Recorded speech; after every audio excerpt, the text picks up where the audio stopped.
뭐 하는 건지를 알면 미스테리가 아닌 거야. 그걸 몰라서 미스테리잖아요. 그렇죠. 하지만 또 이 개인적인 차원의 또 그게 문제야. 그렇지. 갔다 와도 허해. 그렇지. 마음이 안 채워져. 이게 한 3일 정도 머리를 헤쳐 풀고 그런 어떤 이성을 잃어버리는 거. 무덤을 공동묘전 어디냐면 그쪽에 있는 거야. 왜 거기에 구원은 누가 주냐? 황제가 주는 게 아니라.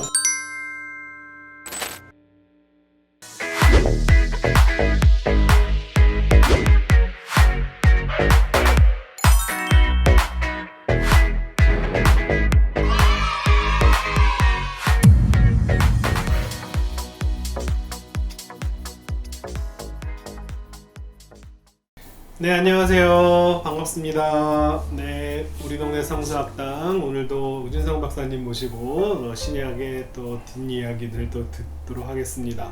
지난 시간에 그 도무스 교회, 인슐라 교회 이 두 가지를 비교해 주면서 역사적 배경 속에서 이렇게 초대교회를 설명해 주셨는데 제가 굉장히 관심 있었고 되게 재밌었어요. 그렇게 하고선 성경 본문을 보니까 뒤에 어떤 그림들이 좀 그려지는 것 같았거든요. 오늘 또 뭐 이런 뒷배경의 이야기를 좀 해주실 수 있을까요? 예, 오늘 그 강의 준비하다 우리 폼페이를 지도로 좀 네. 갔다 왔잖아요. 네, 네, 근데 네, 폼페이를 간 김에 하나 얘기하고 싶은 게 있어서 오늘 그 얘기를 하려고 합니다. pompeii 가보셨어요? 아니요, 가보고 싶어요. 네, 한번 같이 갑시다. 네, 좀 데려가세요. 폼페이가 진짜 귀한 데예요. 네. 내가 볼 때는 유적지가 많지만 그 진짜 땅속에서 나온 건 얼마 없잖아요. 네네. 거기가 어디지? 그리스의 아테네.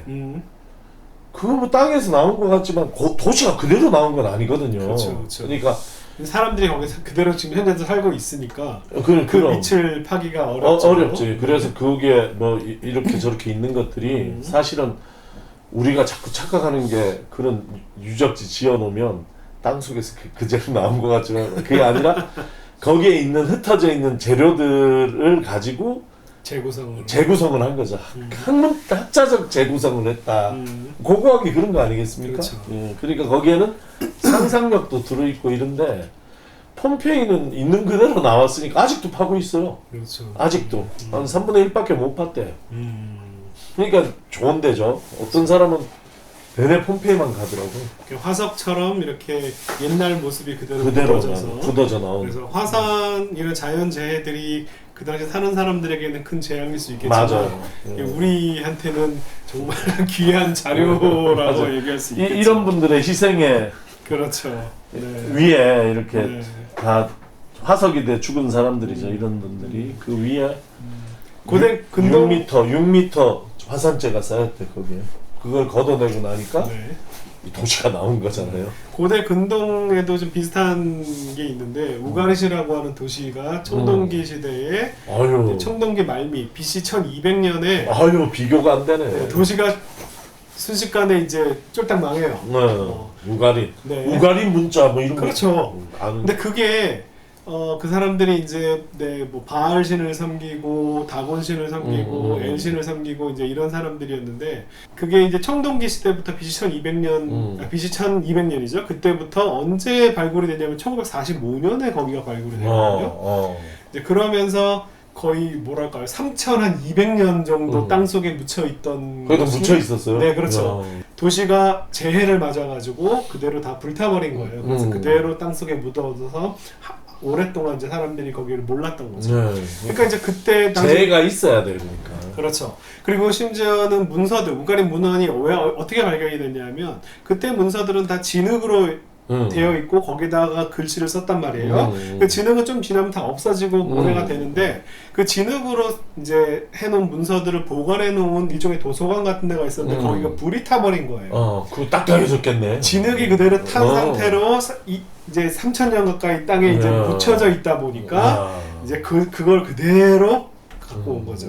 그러니까 하여간 재해가 일어난 곳이 고고학적으로는 그렇죠. 좀 보고가 될 수 있는 거죠. 그래서 이 땅에 있는 것들이 그대로 이렇게 보관해서 폼페이는 그나마 정말 그야말로 고대 세계를 복원할 수 있는 아주 보물 같은 지역이네요. 지금 눈앞에 보이는 게 폼페이 지도예요. 폼페이 전역인가요 이게? 이게 현재는 전역인데 딱 보면 뭐 닮았다고 생각이 돼요. 이게 이제 말하기 좋아하는 관광 가이드들 같은 사람이 물고기 닮았다고. 전체가 그렇네요. 예. 눈처럼 보이기도 예, 하고. 저 눈처럼 보이는 네. 데가 원형극장이잖아요. 물고기 눈으로 보이는 데가. 이걸 도시를 건설한 사람이 뭔가 계획적으로 이렇게 했나요? 모르겠어. 나는 일단 가이드들이 하는 얘기는 별로 신뢰가 안 가는데 현재로는 그렇죠. 왜냐면 여기에 문들이 있거든요. 문이 우리 지난번에 있어서 먹은 가자미랑 비슷하게 참가자인지 돌가자 맛있었는데. 그래서 이 성벽도 있고 하니까 대략 이런 모습이다 하는 건데, 제가 오늘 얘기 드리고 싶은 부분은 두 부분이에요. 하나는 이거를 내가 편집하면서 좀 해야 되겠는데, 요 부분 여기 등산의 내장 부분 저기가 네, 지느러미 뒷부분이네요. 네. 그 부분이 포로예요. 포럼이라고. 네. 로마. 그러니까 모든 도시에 포로가 있어요. 로마 포로가 있고 여기도 폼페이 포로가 있는 거예요. 이게 도시의 중심지예요. 이게 도시의 중앙 기능이 모여 있어요. 여기에 제일 중요한 기능은 신전들이 모여 있죠. 베스피니안 신전, 아폴로 신전, 주피터 신전 이런 신전들도 모여 있고, 법원 기능, 상업 기능 이런 주요 건물들이 삥 둘러서 있고, 그 가운데 포럼은 광장이잖아요. 저 지금 네모난 광장. 워싱턴은 가보셨어요? DC요? 예, DC. 네. 스미소니언 박물관 있고 네. 거기를 더 몰이라고 하잖아요. 딱 이 모양으로 만든 거잖아요. 큰 버전의 포럼을 만든 거죠. 거기에 한쪽에 링컨 메모리얼 있고 저 반대쪽에는 저 국회의사당 있고 그런 식으로 만든 거예요. 여기에 있는 신전을 우리가 조금 보자면 이런 신전들이 거기에 있는 거예요. 뭐 내가 무슨 신전인지 정확히 모르겠죠. 예를 들어 이게 주피터 신전, 베스파니안, 로마의 9번째 황제인가? 네, 베스파니우스. 예, 베스파니우스의 신전. 그 다음에 뭐 누구의 신전 이런 신전들과 주요 건물들이 둘러싸여져 있는 여기 포로라고 하죠. 이 부분이 흥미가 있다면 유튜브에서 폼페이 가이드, 폼페이 방문하면 여기 얘기만 나와. 요거 아니면 원형극장 요 얘기만 나오거든요. 여기 엄청 많이 나오고 적절한지 모르겠지만 하여간 유튜브를 보면 폼페이에 건물에 자주 남자의 우람한 성기가 붙어있는 표식들이 많이 돼 있어요. 네. 그러니까 또 어떤 유튜브, 나 오늘 이거 강의 준비하느라고 또 듣고 왔는데 뭐 그게 사창가였다. 사창가 비밀 표식이었다. 이 사창가를 함부로 들락거릴 수 없기 때문에 사창가 이렇게 써 있을 수 없어서 비밀스러운 표식으로 내가 말도 안 해. 뭐가 다 들어놓고 있는데 뭐가 비밀스러워. 그래 그게 민이라고 하는 그냥 그 신의 이름들이죠. 네. 신상들이죠. 오히려 여기서는 하여간 좀 다르게 해석을 해야 된다는 게 뭐 정확히 모르는데 사창가 표시는 아닌 거죠. 오히려 예, 남자 성기에 대한 어떤 숭배적인 마음이 있었다고 봐야 되겠죠. 어쨌든 그런 얘기들이 나오는데 내가 그걸 다루는 걸 미국 유튜브, 한국 유튜브, 그러니까 영어권 유튜브, 한국어권 유튜브를 많이 봐도 못 찾아낸 데가 있어요. 많이 다루지 않는, 아주 안 다루는 건 아닌데 많이 다루지 않는 부분이 저 꼬리 부분 있잖아요. 네. 꼬리 지느러미 저 끝에 지금 빨간색 지붕으로 돼 있는 부분이 있죠. 네. 거기가 이 공식 이름으로는 빌라 오브 미스테리스예요. 그러니까 미스테리의 집, 신비한, 한국어 말로 그걸 신비한 집이라고 한국어 이 표현인데 그게 아니라 미스테리 종교의 집이라고 미스테리 신전이라고 번역을 해야지 되는 거예요. 저기가 밀교 신전? 밀교의 미리 종교의 신전인 거지. 미리 종교의. 그래서 저 위치를 보면 메인스트림 폼페이에서 좀 떨어져 있잖아. 저쪽에. 그리고 그 가는 길이 죽은 자의 거리예요. 길 자체가 스트리트 오브 데스 아니면 데드, 죽은 자들의 길이야. 거기에 보면 저기들이 많이 있어요. 이거야. 이 사진이거든. 지금 그 미스테리 종교의 집으로 가는 길인데 거기 미스테리라기보다 내가 볼 때 디오니소스가 지배적이에요. 그러니까 디오니소스 신전이라고도 볼 수 있거든요. 옆이 포도밭이고 그 안에 디오니소스 표식이 있어. 거기 가는 길에 무덤을 이렇게 모신 거예요. 쓴 거야. 죽은 자들의 거리. 예, 이 밑에 이제 비석이고 비석 밑에 사람 시신 들어가는 거잖아요. 이런 식이죠. 이런 식으로 밑에 이게 내가 아까 얘기한 빌라 오브 미스테리스예요. 빌라 오브 더 미스테리스. 이거는 디오니소스 신전. 사람들이 함께 살아가는 그 지역에 있는 게 아니라 왜 따로 떨어져 있는 거예요. 왜 따로 떨어져 있어. 그리고 그게 미스테리라고 불린 게 이 유명한 프레스코화 때문이에요. 해석이 안 돼. 여기에 대해서 비교적 자세히 설명하고 있는 유튜브를 내가 찾았는데 여기 디오니시아 프리지 빌라 오브 미스테리스 폼페이 이렇게 돼 있는 이거를 한번 보시는 것도 좋을 것 같아. 내가 볼 때 이거 자막 붙어 있는 것 같던데. 네, 영어로 예, 영어로 자막이 나오니까 조금. 근데 이거는 그 디오니소스 신전의 전체를 해석하는 건 아니고 이 벽화만 해석을 하고 있어요. 그래도 도움은 돼요. 이게 얼마나 예술적 가치가 높은 프레스코화인지를 보여주는 그림이에요. 이 그림이. 그 그림의 주던 뭐 인물들이나 내용들이 뭐에 관련된 디오니소스도 나오고 뭐 여럿이 나오는데 뭐 하는 건지를 알면 미스테리가 아닌 거야. 그걸 몰라서 미스테리잖아요. 그렇죠. 그러니까 우리가 추정하기는 이 안에서 어떤 미스테리 컬트 예식이 일어났다, 이렇게 리추얼이 일어났다고 보는 거죠. 근데 그게 어떤 구조인지 그러니까 잘 모르는 거죠.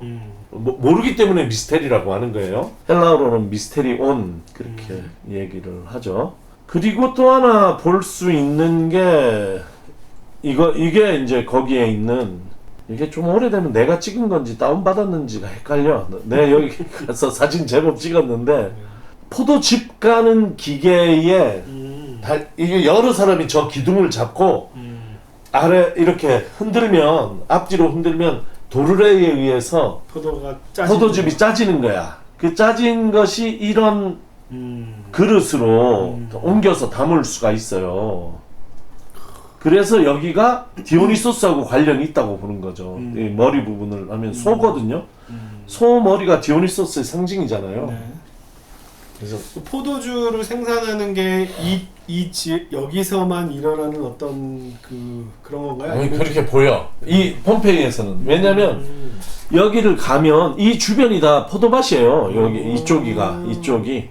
예. 이쪽에 독점 생산을 한 거는? 아니 근데 그게 또 재밌는 게, 이건 내가 말하려는 주제에서 약간 벗어나는데 그 디오니시안 축제를 하면 그 아까 본 물통 있잖아요.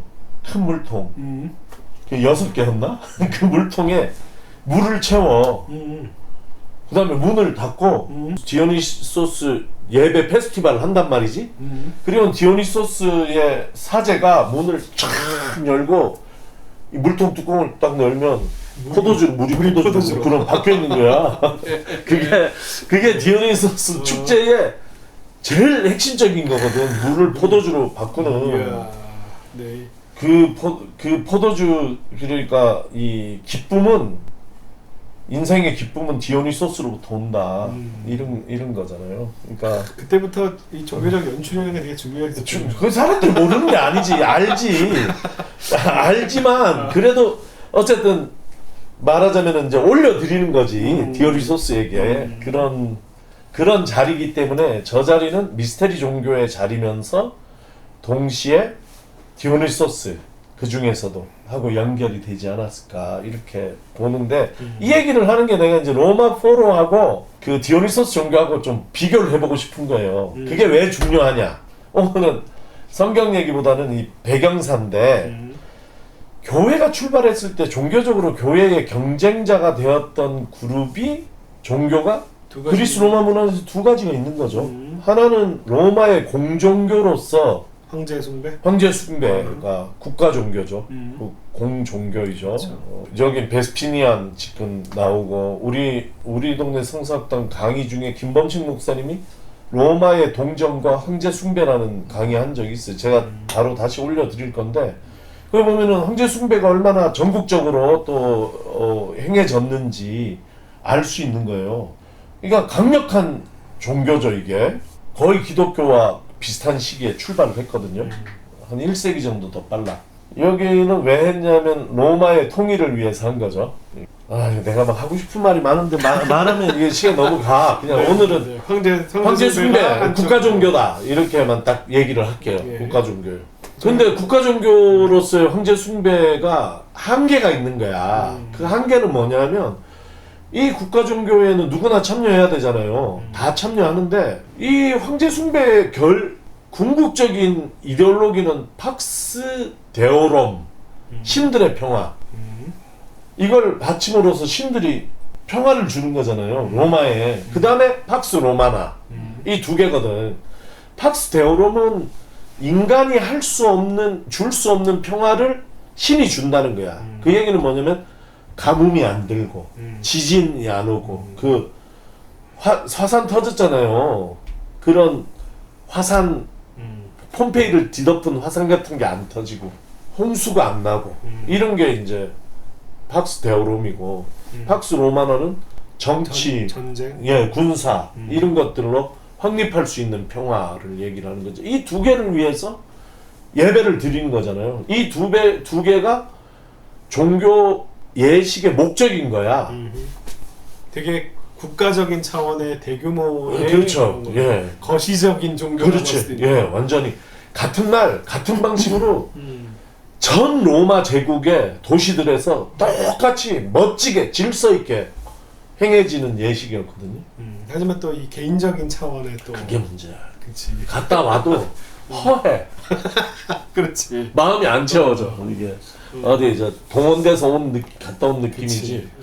뭐 거기 갔다 와가지고 한 자리 하고 뭐 그 저 높은 사람들이랑 심포지움 하고 하는 사람들은 그러니까 단상에 올라간 사람들은 좋겠지만 단상에 올라가지 못한 사람은 갔다 와도 마음이 별론 거예요.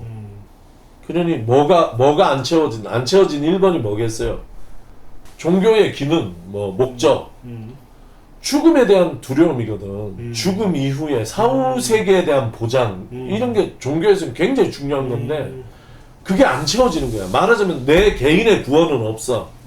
로마 제국의 구원은 있는데 나의 개인의 구원은 없어요. 그러다 보니 그 요구를 채워주는 종교가 미스테리 종교예요.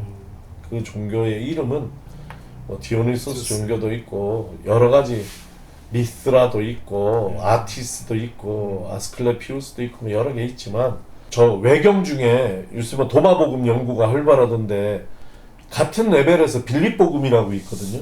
이런 데 보면은 그 굉장히 미스테리 종교적인 요소들이 그 안에 굉장히 많아요. 어떤 제의를 통해 가지고 구원을 받는 거야. 근데 그 제의는 누구만 참여할 수 있냐면 입교한 사람만, 이니시에이션을 받은 사람만 참여할 수가 있어요.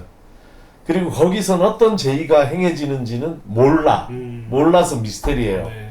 근데 그걸 통해서 뭘 얻냐면 나는 영혼의 구원을 얻어. 거기에서. 영지주의 문서에서 봤던 거하고 상당히 아, 그렇지. 비슷하죠. 영지주의가 굉장히 여기에 가깝다고 같은 바탕에 있다고 볼 수 있죠. 로마의 공종교가 있으면 이 폼페이가 보여주듯이 한쪽 저쪽에는 로마의 사종교가 있다는 거야. 미리 종교야 그게. 공생을 한 거예요. 이 두 개가. 근데 사람들이 무덤은 어디다 쓰냐면 거기 그쪽에서 무덤을 공동묘지는 어디냐면 그쪽에 있는 거야. 왜 거기에 구원은 누가 주냐? 황제가 주는 게 아니라 디오니소스가 준다. 이게 강한 거죠. 아 근데 이 구도가 되게 멋있네요. 그러니까 일상에 살아가는 영역하고 떨어져 있는데 거기를 또 지나가려면 무덤가를 죽은 자의 거리를 지나야 돼. 지나서 그 안으로 들어가고 가는 것 자체가 일종의 리추얼일 수 있겠네요. 가보고 싶죠. 이게 폼페이. 그럼요. 아니 폼페이 네. 지도 놓고 얘기하니까 더 대비가 선명하게 되잖아요. 물이 포도주가 되는 건 봐야 되는데. 네. 가보고 싶다. 그러니까 디오니소스에 절하지 말라니까. 이쪽 포로에 있는 신전들은 사실은 굉장히 어마어마한 신전들이에요. 우리가 아테네 파르테온 신전을 보듯이 그만하진 않다 하더라도 그런데 사람들은 여기 만족 못하는 거거든. 그게 나와 무슨 상관인가. 황제 숭배가 또 뭐 매주 있는 것도 아니고 맞아, 매달 있는 것도 절기에 아니고 있는 그렇죠? 거니까. 예. 특정한 때 한 번씩 있는 거고. 그 예를 들어 미스라라는 미스테리 종교 거기는 로마 군인들이 많이 가입을 하는 거야. 이니시에이트 해가지고 낮에는 황제 숭배하고 밤에는 따로 뭘 해. 그러니까 내 얘기는 이런 와중에 초대교회가 들어갈 팀이 있냐 이거예요. 다 충족이 되잖아.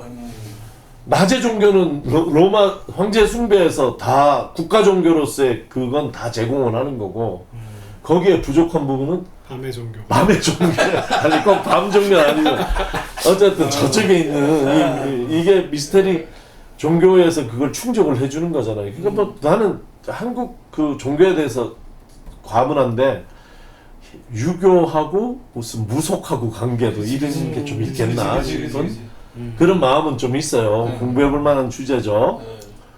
근데 기독교가 이때 나온 거야. 어디에 삐집고 들어가가지고 어떻게 살 수 있을까? 거기에 근데 기독교는 한편으로는 양쪽하고 다 싸움을 한 거네요. 한편으로는. 그렇죠. 그죠? 한 종교 안에 이게 두 개가 다 있는 거야. 신들의 평화 하나 신이 주시는 평화. 내가 늘 은혜와 평화 바울의 인사가 은혜로 주시는 평화다 이렇게 번역하잖아요.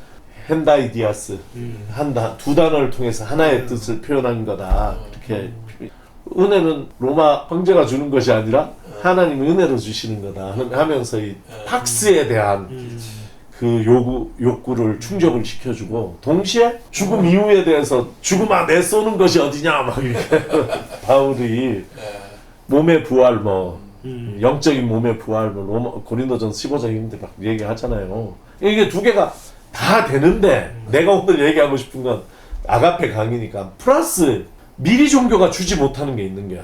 그러니까 로마 공종교가 주지 못하는 걸 미리 종교가 채웠다면 미리 종교가 주지 못하는 걸 기독교가 채웠어. 교회가. 그게 뭘까요? 그게 아가페다. 아가페지. 아가페. 이게 돌아서 글러가는 거지. 그렇지. 그게 아가페 윤리고.